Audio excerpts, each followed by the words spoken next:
All right, welcome those of you who are on already. Thank you for joining. It is about 10 on the dot or 1, depending where you are, 1 o'clock for me.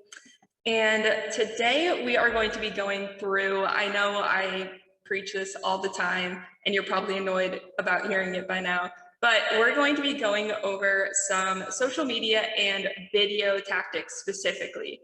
So I know we talk about being active with video on social media and how effective it is, but I don't think we've really done a good job of saying this is exactly how you do it and how to get started, because I know that it is an intimidating thing for some people, especially getting started. So we're going to be going over exactly how to go about getting started with video and kind of some of the mindset behind social media in general. So we're going to be going through that today, and I get tired of hearing myself talk. So if anyone has questions or any feedback, any experiences of your own on social media or video, please feel free to raise your hand and ask questions throughout. But we will go ahead and get started.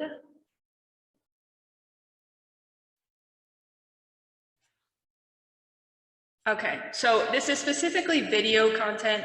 Ceci, as always, can you just let me know if there are any questions, if you unmute yourself at any point, because I can't see. But this is pretty much video specific, but really the mindset behind it is just for social media in general, because I think it is a kind of mindset shift when it comes to becoming active on social. It can be, there's some obstacles to go over to start getting into that mindset. So we're going to be going over some of that to start. And the first thing we want to talk about is why video content, because I know I preach it all the time, but to actually put it into statistics and show you why it is so effective. These are some numbers that we found that are not shocking, but just to show you a little bit of why you really should dive into video content. So number one, 66% of people would rather watch a video to learn about a product or service rather than reading about it or any other form of learning. I don't think that this is shocking to us, because I know, especially for myself, I'm a visual learner. I like to see things in front of me rather than read it. So it's much more likely that someone's going to sit there and, rather than read your long social media post, watch a video on it and get that information from you. Videos produce 59% more engagement than other types of content as well. So like I always say, if you're seeing someone that you feel like they're speaking directly to you, then you're going to be more likely to engage with that and leave a comment or like the video. And really the thought behind that is, the more engagement that your content gets, the more people are going to see it. So it's not all about the likes and comments. I don't want you to get too hung up on that, but the more people are engaging with it, it shows that they actually care about, their learning from it, and the algorithm will show it to more people. In addition, we have a chat here. Oh, let me fix my, hold on one second. Thank you for telling me. Let me fix my audio here, one second. Is this any better? Can someone give me a thumbs up or chat? Better, okay, thank you. Okay, going back to retaining the message. So viewers retain 95% of the message while watching a video, rather than, again, reading it or getting it in another form of content. So that is an extremely high rate, especially through social media. If you're hitting even a percentage of your network and your audience on social media, and they're retaining 95% of what you're putting out there, they're going to be much more receptive to the message that you're putting out. So the conclusion from all that is video is very effective, and all of you as Art of Homeownership partners have a very important message that your audience needs to hear in order for you to be effective and generate more leads and more business. No, Tim, thank you for telling me, appreciate it. The mindset behind social media. I think for a lot of people, if you aren't active on social and you aren't sharing content on a regular basis, the mindset is really the hardest thing to get over. And I completely understand that it is really hard especially if you didn't grow up around social media. I know for myself, it's not, I don't experience that firsthand because it's just second nature to me. And unfortunately, I did grow up around it. So it can be very easy for me to have in the back of my head, if I'm doing something or creating something, other people could be learning from it. So I should share that through social media. But the mindset is, and I listened to a really good podcast. It was Ed Milet. I'll have to send it out in the recap. But what he was talking about and the person that he was interviewing said, Ed, could you imagine if you hadn't been sharing your message and share what you do? Imagine the disservice that you would have been doing to people. And that's the way that you have to look at selling, if you will, through social media.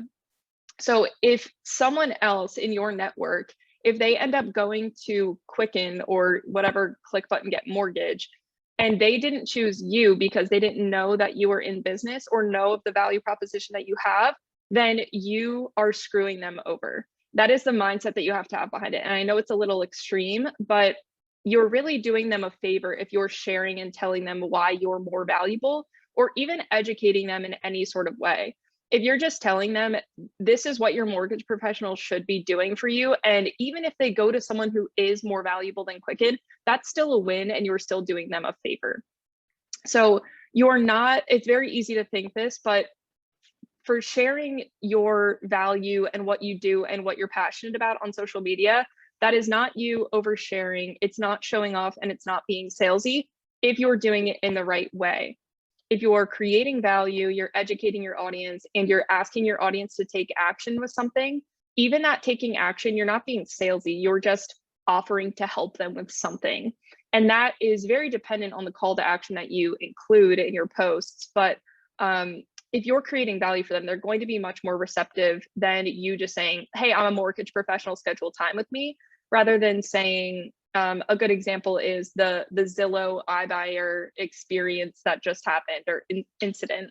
If you're putting up a video explaining, I don't know if she's on here right now, but Barb Multeri, I gave her a few shout outs. She did a really good job explaining this in a video on social.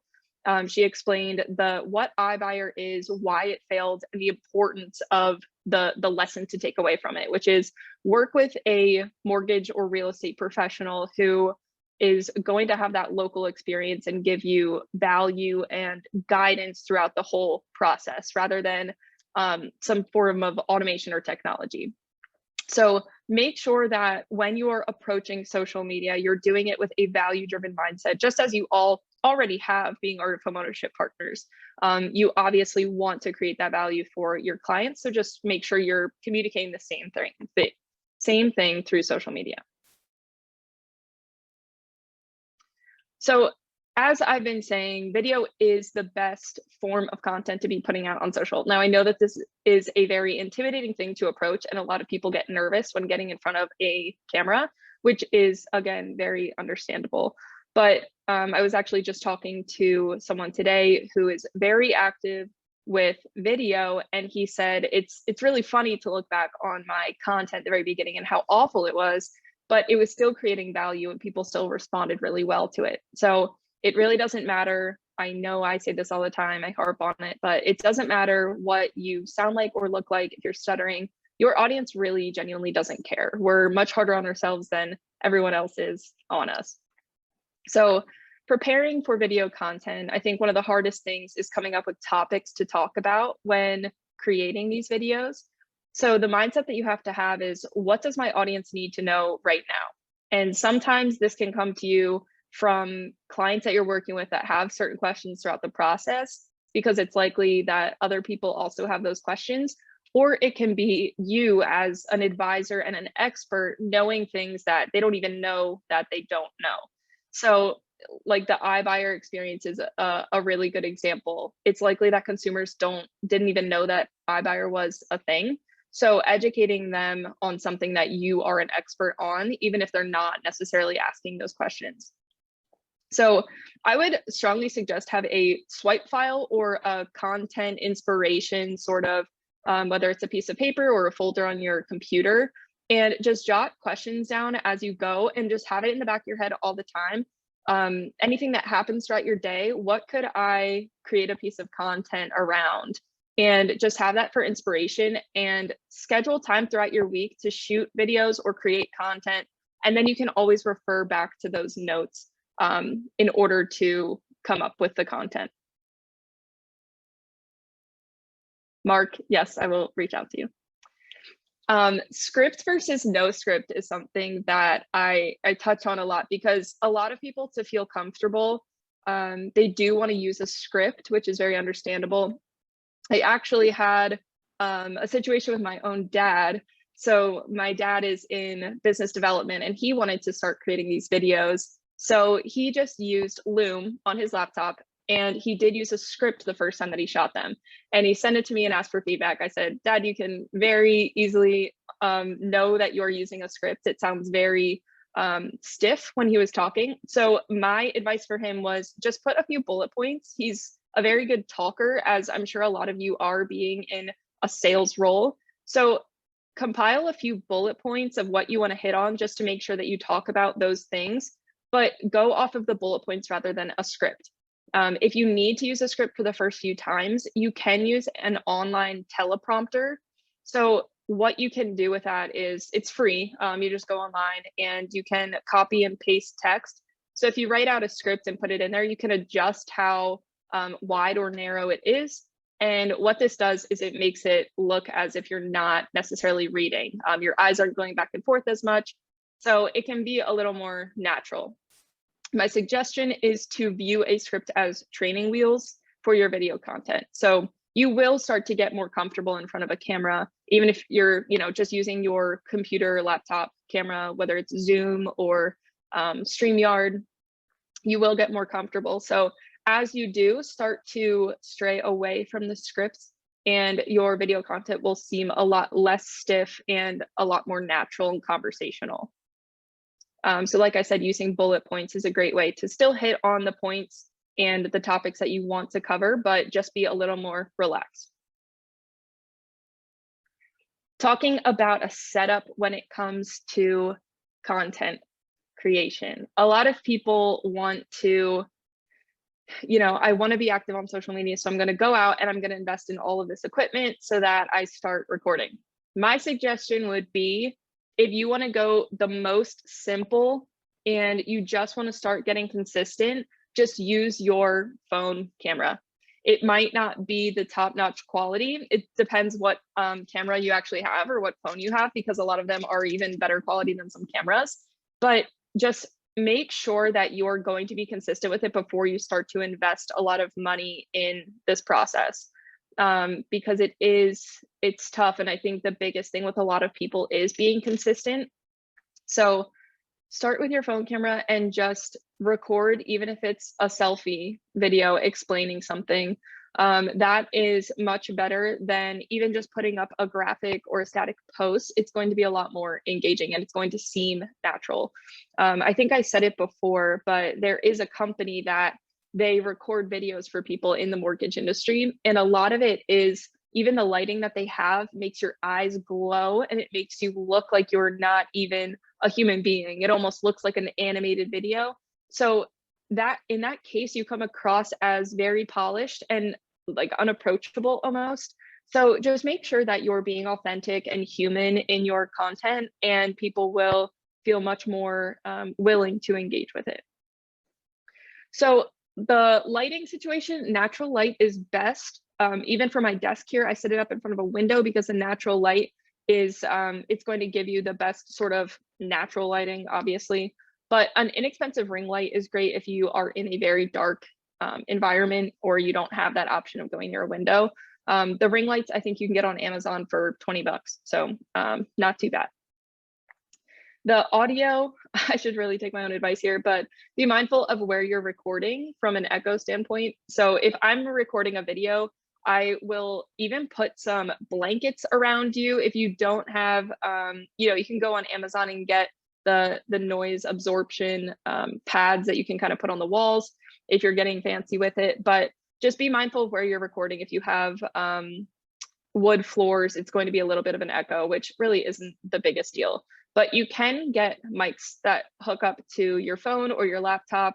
They're They're really easy to use. We take them to events a lot of the time if we're shooting video content, because you can just plug it right into your phone. And again, you can just get them on Amazon. A lot of this stuff is pretty inexpensive if you just want something really basic. As far as video, the best options, now, when I say the best options, I mean the highest quality options in order. So obviously a videographer or a really good quality camera, if you have the experience to use it, is going to be the best quality. Now, I realize that not everyone is going to go out and get a videographer, which is totally understandable. I do know of a few mortgage professionals that just have a videographer kind of on retainer, and they'll book them every once in a while and shoot a lot of content at one time. And then they'll use that for weeks at a time and just kind of break up the content, which is a good option as well. And that also might be a good accountability exercise if you want. So if you book a videographer, you're not going to be able to cancel, or you're much more likely to follow through with it and continue shooting that content. A good quality phone camera, like I said, this is a great option. That's what I use if I ever record video. I have a really simple tripod that I just use with a lavalier mic and my phone. And the last option would just be your laptop camera. StreamYard is StreamYard is what you can use to go live on Facebook. So if you want to do an interview style, you can use that, but you can also do recording only. So it might give you a little bit better quality than Zoom, but Zoom is also a fine option. So when you're recording, is there any questions up to this point? I want to give a second because I'm just rambling. Does Ryan have a videographer on retainer that he uses to shoot several videos his appear polished? Yeah, Ryan does. So Ryan has someone that I think he books. I want to say he has him hired for just the year. So when we go to events and stuff, he'll ask him to come with. And I believe he shoots the video and then he also edits them. Now Ryan also has a marketing team over at Neo, so they will edit some of the videos as well. But yes, he does have, but a lot of his, sometimes he'll post, if you see on Instagram or whatever, I think his marketing team will just ask him for certain videos or topics for him to shoot on, and he does record with his phone occasionally. So some of it is a videographer, but some of it is just him shooting on his cell phone. But thank you for asking. Anyone else? Anyone else? Okay, so we touched on this a little bit, but when it comes down to actually recording the videos, you want to be conversational. So if it seems relaxed, like you don't seem stiff in front of the camera, like I said, it's going to seem more natural, more human, and people really do like to see that.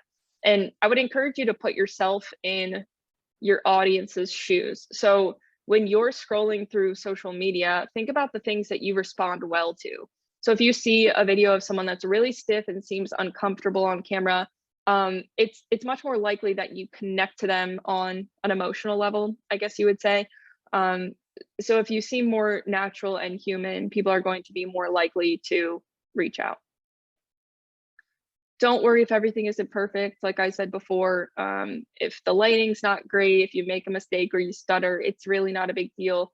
People will relate to that because they're going through the same thing, especially mortgage professionals, not necessarily consumers, but people are all trying to, struggle with video content and become active with it. So if they see you making a mistake or not being perfect, they're going to relate to that, and you're going to, again, appear more human. Have a clear call to action. So this is where people, I think, hesitate and think that they're being salesy, but it really does depend on what you're shooting a video about and the content.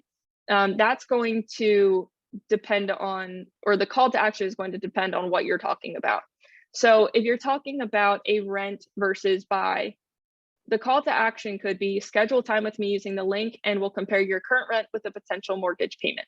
One thing that I've seen going around with mortgage professionals recently is if you're a renter, DM me your current month's rent and I'll tell you what you can afford in your market. This is a great way because there's no pressure for them to take action with anything. All they have to do is send you a message. They know what their rent is. They don't have to look anything up. that's a really simple way to at least start a conversation. Some people even say put it in the comments. Maybe people will be less likely to do that just to put their rent in front of everyone. But that's a really good way to strike engagement with the post, have people take action, and again, just start that conversation and maybe make someone realize that they can afford to buy a house, because a lot of people don't know if they can. Like I said, call to actions that aren't intimidating. So like send me a message or schedule time here. Make it, if you were to say schedule time here and let's get your loan started, that's intimidating, because then people feel like they're locked in, they have now committed to you, and they're going to have to do a loan with you. Make it very easy for them and very casual, not intimidating, to take action with whatever you're asking them to do. And also, I would encourage you to look at other mortgage professionals and what they're doing. A good tactic and strategy when it comes to social media is the swipe and adapt message.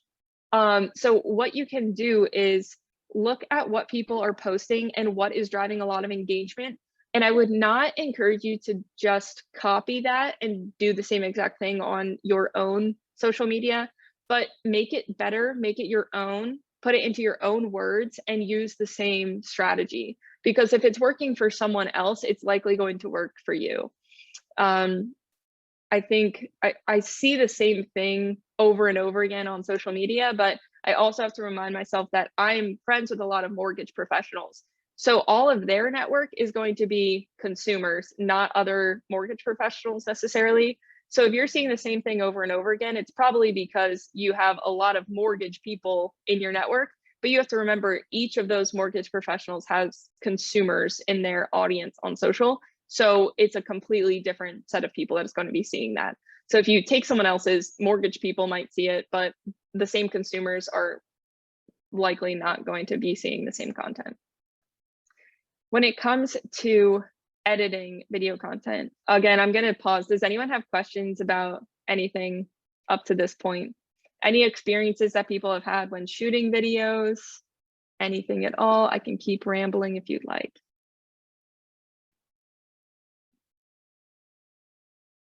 Okay, I'll give it a sec. So when you are editing, now this is probably the part that a lot of people don't have experience with or don't really know how to get started. And I would really say this is not the best use of your time as a mortgage professional to be editing your own videos. So I would find someone, what I see a lot is if you're on a team of mortgage professionals, offer to share the same person, whether it's a videographer or a video editor, or maybe the same person for both roles. Use the same person and just have like a part-time video editor. It can really be a very simple edit that it's going to take them no time to do. Whereas if you're editing your own videos, it could be a whole process of you learning the different softwares and learning how to edit the best way possible. So I would highly encourage you to outsource this in some way. So a simple yet effective edit is going to be all you need for something like this. If you're just posting something that is valuable, keep it simple with whatever you need for compliance, your name, your NMLS, and your company, your title. That's going to be effective. And name, contact information, CTA. What are your thoughts on some of the automated character video platforms as a way to be different as long as you're bringing CTAs there? Automated character video platforms. Ron, could you, I'm gonna just bring you in to talk for a second because I'm not sure what you mean. Hi, Ron. Hi there. How are you? I'm great. How are you? Good. So you see some of the, kind of an animated cartoon character kind of, like the art of home ownership character. What about using some of those as a way to look different than everybody else? Or is Ryan's position is it just needs to be you, period? What's your thought on some of that? Yeah, I mean, I think the most effective is going to be you speaking. It's not bad to have animated videos, but it's more about being human and being approachable. So Okay. when they see you speaking as a human being, it's much more likely that they're going to connect with you in some sort of way than just seeing animated videos. That makes sense. But I think for certain things, like as an example, for Art of Homeownership, we just made an animated video where it walks through the platform. So there are certain things, like if you're walking through maybe the loan process and you have an animated video that says, first you're going to go through this, if it's really valuable and you're still offering great information, that can be a great way to communicate that message. If it's not you just speaking about it, I think that's fine, as long as it's visual and they're really learning from it, if that makes sense. All right. Do you guys think you'll be doing any kind of a presentation like that we can use towards an intro to agents and then also an intro to professionals in the future that we can use as a lead in to having a meeting with either one of those subjects? So yeah. So you mean an animated, I'm taking notes on this. yes. An animated video to attract realtors or or other industry partners. Right. So like the corporate one that's there is pretty good already, but more if we're trying to go after, CPAs and that kind of thing, but also agents, that is just an overview of the platform and then has a CTA, let's have coffee, that kind of Yeah. thing. So, Okay, that's great feedback. Yeah, we can work on something. I took notes on that. okay. So thank you. Yeah. Thank you. Us rookies, it's hard to explain the program as well, but we get to know it real good. So yeah, that's understandable. Okay, great. All right, thanks. Yep. I think we had another question here. Luke is asking, what goes past the point of getting good, consistent content down? What are some of the other strategies we can take to help grow the page? I try my best to network online with other pages, but would love some other ideas if you have any. So Luke, if you don't mind, I'm going to bring you in too, just because I have a question. Hi, Luke. Hey there. So you're saying to get the actual content, like shooting the content, or are you looking for more engagement? Probably some more engagement. So as far as like getting the content or, providing the content, being consistent with posting it. Once that really gets consistent, we get good at what we're doing.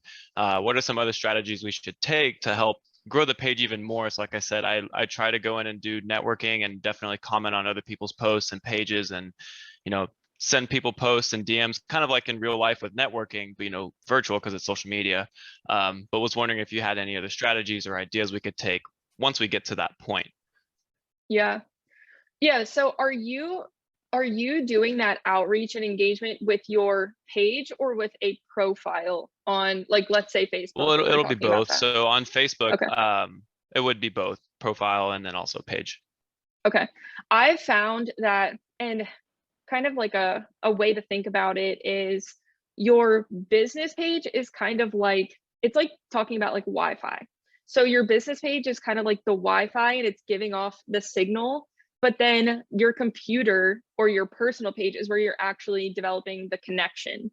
So your personal page, when you're engaging with other, whether it's a page or accounts, if you're looking at consumers or realtors, like realtors is where I would really emphasize this, is if you're interacting with your page, it's going to seem like maybe someone else is doing it, because that's at least what I think. If a page is interacting, it kind of seems like a lot of the time other people manage a mortgage professional's page. Right. But if you're interacting with your personal account, then it seems a lot more human and like you're doing it. So I would be very conversational like that. First of all, you have the right idea, because that's a really good point. Engaging with other people's content is so important in order to get engagement back.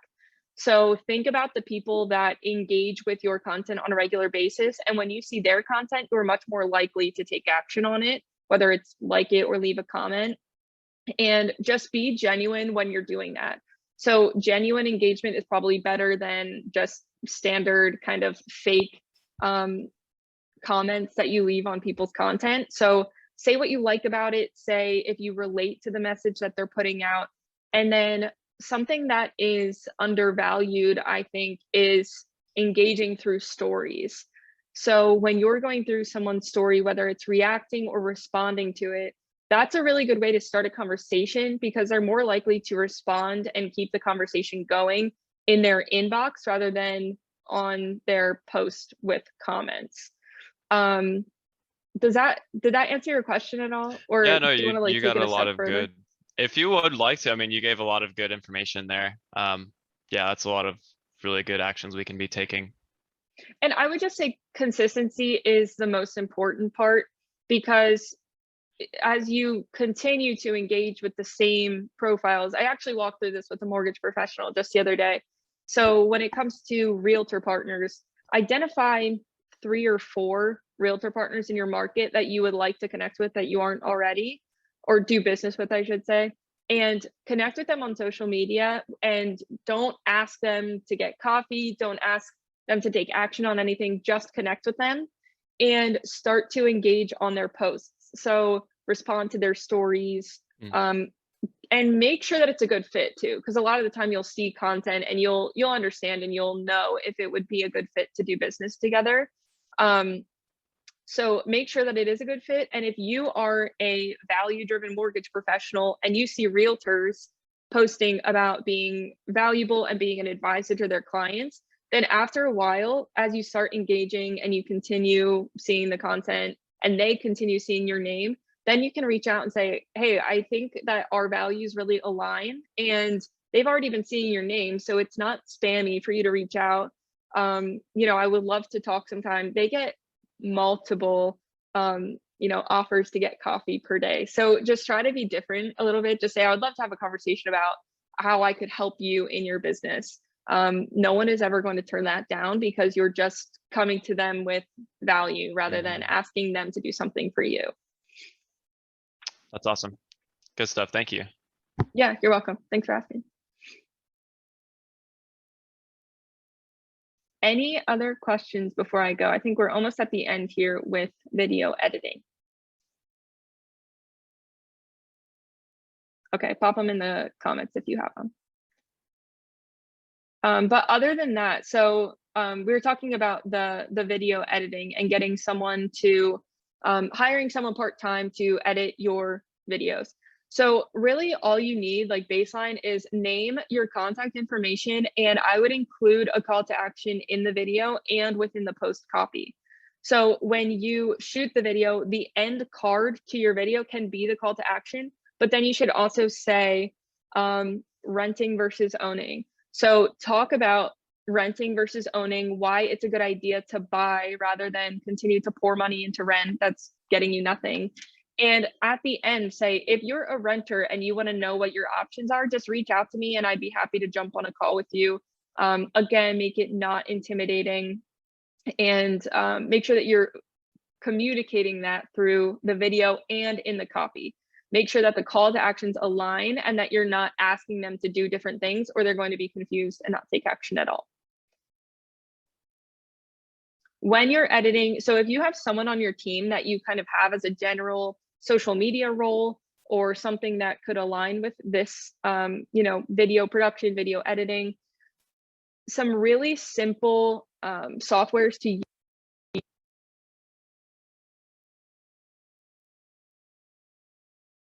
Someone else who actually is really good. Oh, can you guys hear me? Yeah, hold on.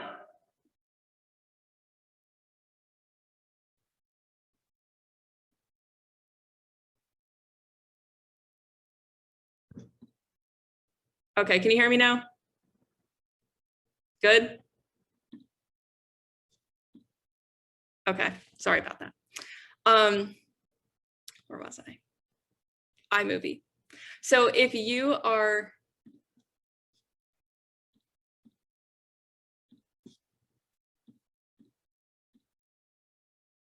got it. So if you have someone on your team that is filling some sort of this role, just use iMovie. That's really simple. And all you can do is drag down. I can even make a video. If anyone is interested in that, just reach out to us, how to go about using iMovie. But it really is simple. It's just like a lot of drag and drop. You can clip the videos, throw on the call to action, and it's very simple. If you have someone that's a little more advanced or anyone that's interested in learning this, Adobe Suite has more advanced tools that you can use to make it a little sleeker and a little more produced. But I would start out basic is better. Don't overthink it or get into it too much. Another thing that I would advise you to do is if you don't have anyone with kind of this general position on your team that could possibly do this, contract work on Upwork could be a great option for you. So Upwork is where you can go and just hire someone as a contractor, even if it's just a one-off project that you have. So say you want to test out the waters and shoot a bunch of content at one time, you can instruct them how to edit the content and what you would like to see out of it. And if they do a good job on the first one, you can have that person as an ongoing just video editor to produce some really great content. So that could be an option if you want to kind of test the waters out and you don't have anyone that you really trust or work with on a regular basis doing this kind of work. So I know that this is a lot of information. It might be overwhelming, but the thing that I would say more than anything is just you have to start. That's kind of the hardest thing for a lot of people to get over, is getting over the mindset part of it and just getting in front of a camera and starting. Start out very simple. It doesn't have to be anything fancy. I can't stress that enough. And you will get so much better as you go. I mean, I look back to my first, this is talking about Facebook Lives, which were just awful. But looking at my first, I would say 3 or 4 Facebook Lives, I was stuttery and I was nervous and it wasn't good. But after that, it was smooth sailing. And now I even enjoy getting in front of a camera. So as you start to learn and just get into, it's like muscle memory, as you get into the swing of things, you're going to have it in the back of your mind all the time. Whatever you're working on, you're going to think about, how can I share this with my audience and what would be valuable to them, which is the point that you want to get to, because that's where the best content comes from.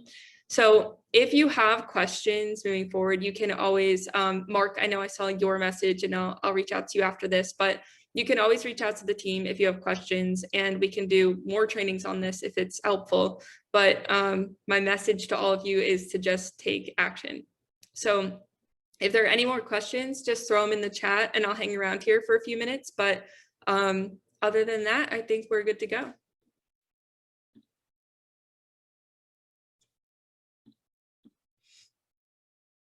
You're welcome, Matt. Thanks for jumping on.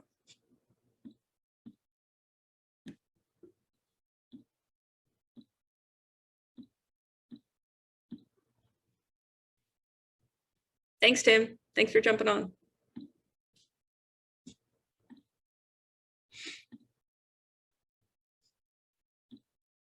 You're welcome, Mark. Thanks. All right, if there are no more questions, then we will jump, and I hope you guys all have an excellent week. Thanks, guys.